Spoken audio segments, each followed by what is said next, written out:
Hey, good morning, everyone. It is June the 7th, and today we are jumping back into Ecclesiastes. And just a reminder that Ecclesiastes is a part of what would be considered the wisdom scriptures in the Bible. There's a number of books in the Bible that are considered these books that contain all of this incredible wisdom.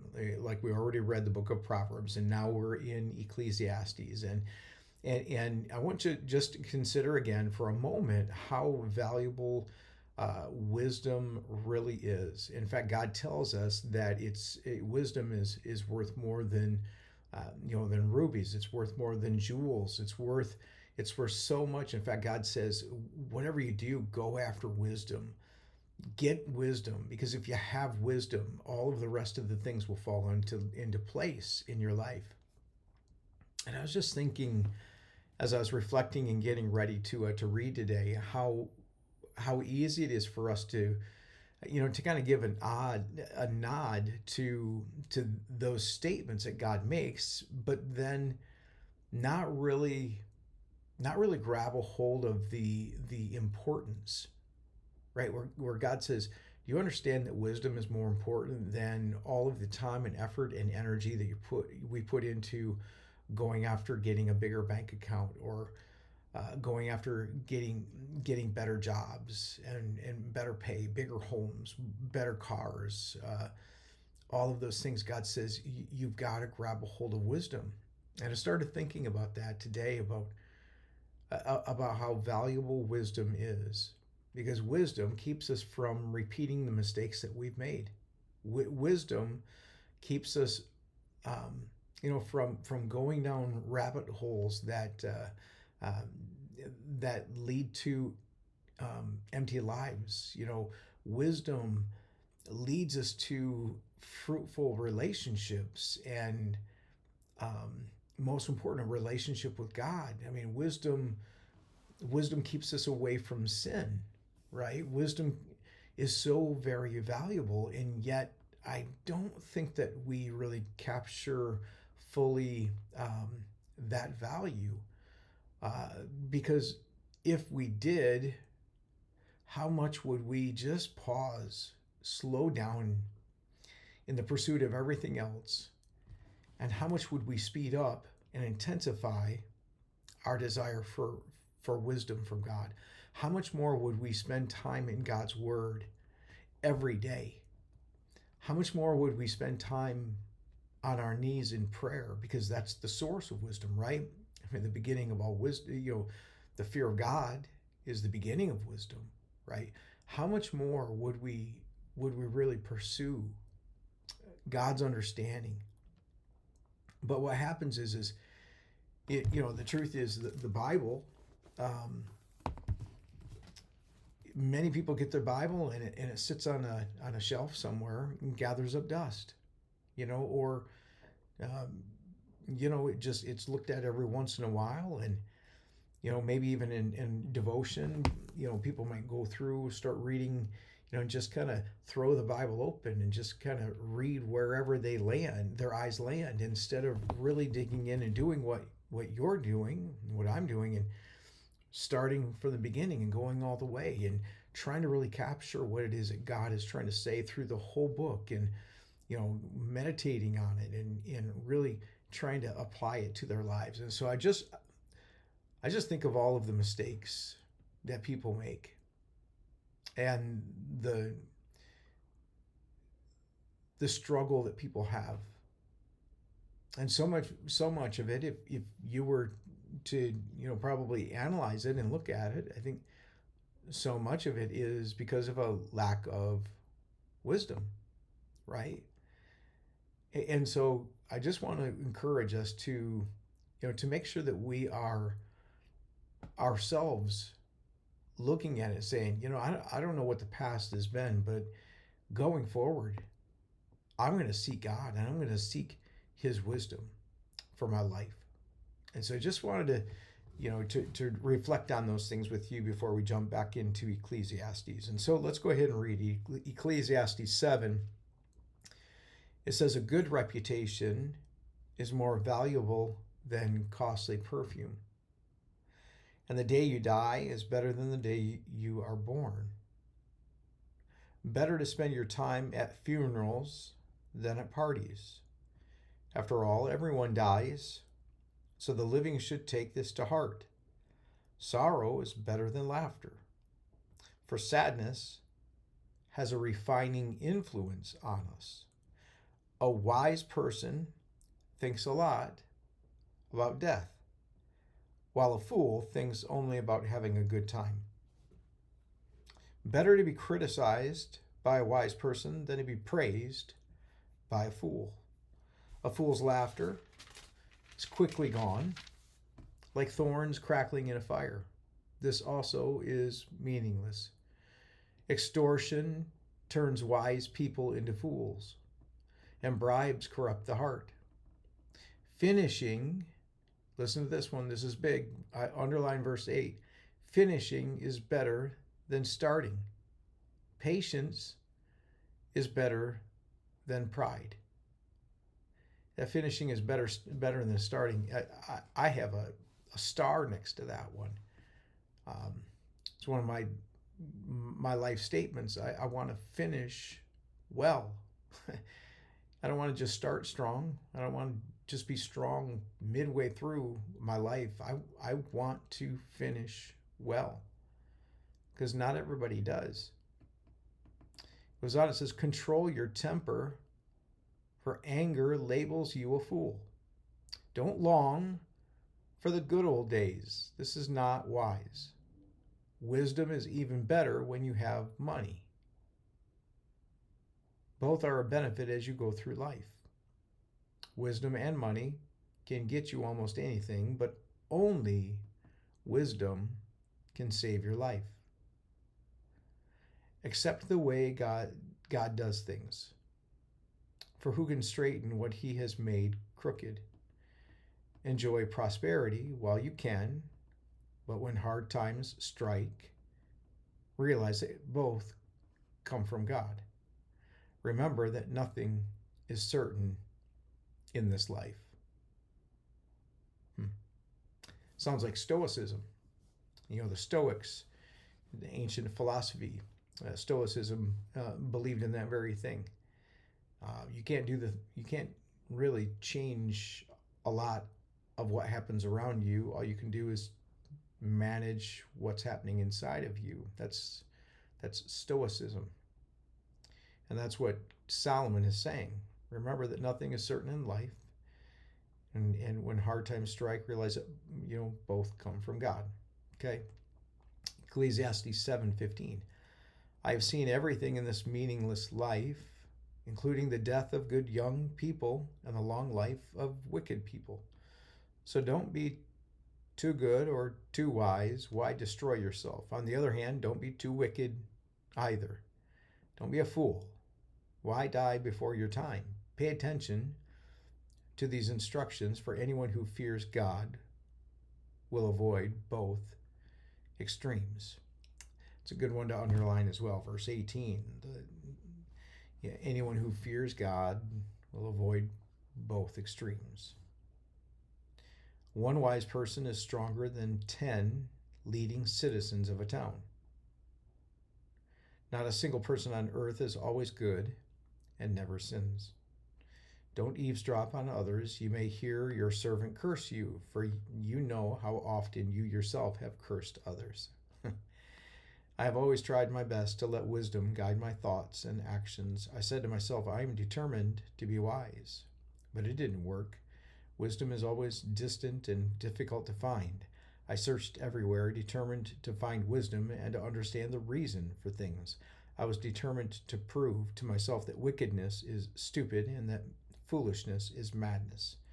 I discovered that a seductive woman is a trap more bitter than death.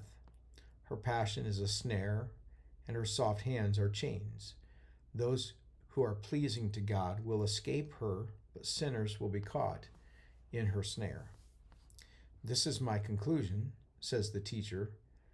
I discovered this after looking at the matter from every possible angle. Though I have searched repeatedly, I have not found what I was looking for. Only 1 out of 1,000 men is virtuous, but not one woman. But I did find this: God created people to be virtuous, but they have each turned to follow their own downward path. How wonderful to be wise, to analyze and interpret things. Wisdom lights up a person's face, softening its harshness. Chapter 8. Obey the king, since you vowed to God that you would. Don't try to avoid doing your duty. And don't stand with those who plot evil, for the king can do whatever he wants. His command is backed by great power. No one can resist or question it. Those who obey him will not be punished. Those who are wise will find a time and a way to do what is right. For there is a time and a way for everything, even when a person is in trouble. Indeed, how can people avoid what they don't know is going to happen? None of us can hold back our spirit from departing. None of us has the power to prevent the day of our death. There is no escaping that obligation, that dark battle. And in the face of death, wickedness will certainly not rescue the wicked. I've thought deeply about all that goes on here under the sun, where people have the power to hurt each other. I've seen wicked people buried with honor. Yet they were the very ones who frequented the temple and are now praised in the same city where they committed their crimes. This too is meaningless. When a crime is not punished quickly, people feel it is safe to do wrong. But even though a person sins 100 times and still lives a long time, I know that those who fear God will be better off. The wicked will not prosper, for they do not fear God. Their days will never grow long like the evening shadows. And this is not all that is meaningless in our world. In this life, good people are often treated as though they were wicked, and wicked people are often treated as though they were good. This is so meaningless. So I recommend having fun, because there is nothing better for people in this world than to eat and drink and enjoy life. That way they will experience some happiness along with all the hard work God gives them under the sun. In my search for wisdom, in my observation of people's burdens here on earth, I discovered that there is ceaseless activity day and night. I realized that no one can discover anything God is doing under the sun. Not even the wisest people discover everything, no matter what they claim. Chapter 9. This, too, I carefully explored. Even though the actions of godly and wise people are in God's hands, no one knows whether God will show them favor. The same destiny ultimately awaits everyone, whether righteous or wicked, good or bad, ceremonially clean or unclean, religious or irreligious. Good people receive the same treatment as sinners, and people who make promises to God are treated like people who don't. It seems so tragic that everyone under the sun suffers the same fate. That is why people are not more careful to be good. Instead, they choose their own mad course, for they have no hope. There is nothing ahead but death anyway. There is no hope only for the living. As they say, it's better to be a live dog than a dead lion. The living at least know they will die, but the dead know nothing. They have no further reward, nor are they remembered. Whatever they did in their lifetime, loving, hating, envying, is all long gone. They no longer play a part in anything here on earth. So go ahead, eat your food with joy and drink your wine with a happy heart, for God approves of this. Wear fine clothes with a splash of cologne. Live happily with the woman you love through all the meaningless days of life that God has given you under the sun. The wife God gives you is your reward for all your earthly toil. Whatever you do, do well. When you go to the grave, there will be no work or planning or knowledge or wisdom. I have observed something else under the sun. The fastest runner doesn't always win the race, and the strongest warrior doesn't always win the battle. The wise sometimes go hungry, and the skillful are not necessarily wealthy. And those who are educated don't always lead successful lives. It is all decided by chance, by being in the right place at the right time. People can never predict when hard times might come, like fish in a net or birds in a trap. People are caught by sudden tragedy. Here's another bit of wisdom that has impressed me as I've watched the way our world works. There was a small town with only a few people, and a great king came with his army and besieged it. A poor, wise man knew how to save the town, and so it was rescued. But afterward, no one thought to thank him. So even though wisdom is better than strength, those who are wise will be despised if they are poor. What they say will not be appreciated for long. Better to hear the quiet words of a wise person than the shouts of a foolish king. Better to have wisdom than weapons of war. But one sinner can destroy much that is good. As dead flies cause even a bottle of perfume to stink, so a little foolishness spoils great wisdom and honor. A wise person chooses the right road. A fool takes the wrong one. You can identify fools just by the way they walk down the street. If your boss is angry at you, don't quit. A quiet spirit can overcome even great mistakes. There's another evil I have seen under the sun. Kings and rulers make a grave mistake when they give great authority to foolish people and low positions to people of proven worth. I have even seen servants riding horseback like princes and princes walking like servants. Verse 8, when you dig a well, you might fall in. When you demolish an old wall, you could be bitten by a snake. When you work in a quarry, stones might fall and crush you. When you chop wood, there is danger with each stroke of your axe. Using a dull axe requires great strength, so sharpen the blade. That's the value of wisdom. It helps you succeed. If a snake bites before you charm it, what's the use of being a snake charmer? Wise words bring approval, but fools are destroyed by their own words.